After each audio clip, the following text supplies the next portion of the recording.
Hi, this is Phil from Stick Security, and welcome to an episode of If It Doesn't Exist, Bodge It. So I needed an access control system to test various exploits and figure out how we could bypass them, and buying one off the shelf is obviously quite expensive, so I bought the parts for the bits that I needed. So I didn't need anything fancy, so this is something nice and cheap off Amazon. I'm very ashamed of the brand, so I've covered it up. It just needed to be weekend, it didn't need to be anything fancy, and that's exactly what I got. Then we have a variety of different card readers. So as you can see on the screen there are two departments for the two doors that this controller supports. We've got the throne room and the department of ironic punishment. We have Milud, who has access to everywhere because he is Milud. Then we have the Punisher, who only has access to the department of ironic punishment and would need to be buzzed in to the throne room. Now the throne room, as you can see, you've got the light that comes on and off here. That's just to represent the maglock. The rest of this we will explore in some detail in future videos. However, the ESP key, if you're wondering, is an interception tool, and the tamper, as you can see, is connected in the usual way.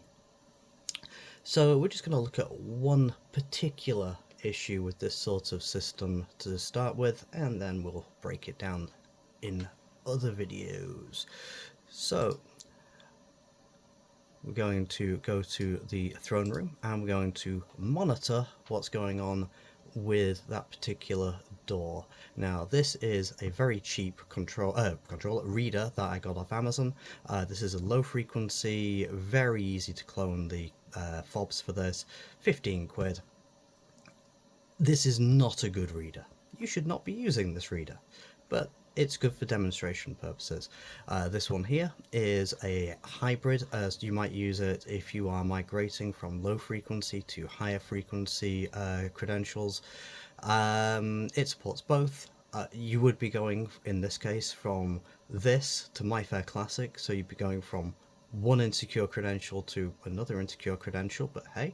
And then this one is a little bit more secure. It's high frequency only, does have My Fair Classic, but it also has Desfire and I-Class on it as well, which are a little bit more secure, you could say. I-Class is a bit debatable after I think the keys got leaked. So we're just using a flipper here, and we can have a look at Milud. This is Milud's card, and as you can see, Milud is allowed into the throne room. And if you have a look on the screen there, card number, random gibberish that I put in, user ID 1, name Milud, and he's allowed into the throne room. And now we're going to emulate the Punisher. The Punisher is not allowed in the throne room, not unless he's buzzed in. However, you can see again gibberish for the card number. That's just random numbers I threw in when I made the card on the flipper. User ID 2, name the Punisher, and he's allowed into the he's from the department of ironic punishment. So we're just gonna have a look and see what we can do to get past this particular reader. Now this is an app that it's nothing special, you just get it with the, I think this is the extreme version of the firmware on here. What it's going to do is just brute force a bunch of values, and because it's a crap reader I got from Amazon, I am going to increase the time delay because it doesn't like it if you throw things at it too quickly. We're going to pop it over and hit start. And because the demo gods are not smiling on me, there we go, it's caught up.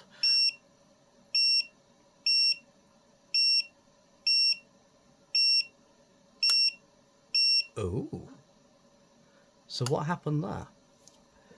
So if we remember the entry for Milud that allowed him in, well, the card number was multiple digits that I'd randomly thrown in.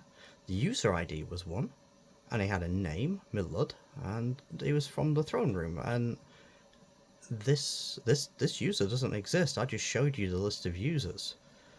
So what's going on here? I haven't added this in. I can't necessarily delete it. It's not obvious on this incredibly high-tech, probably knockoff software that came with the reader. Interesting. Something to maybe bear in mind for your own access control systems. Have they been configured in such a way that default keys like this don't work? We'll be going into a little bit more with this access control system later on.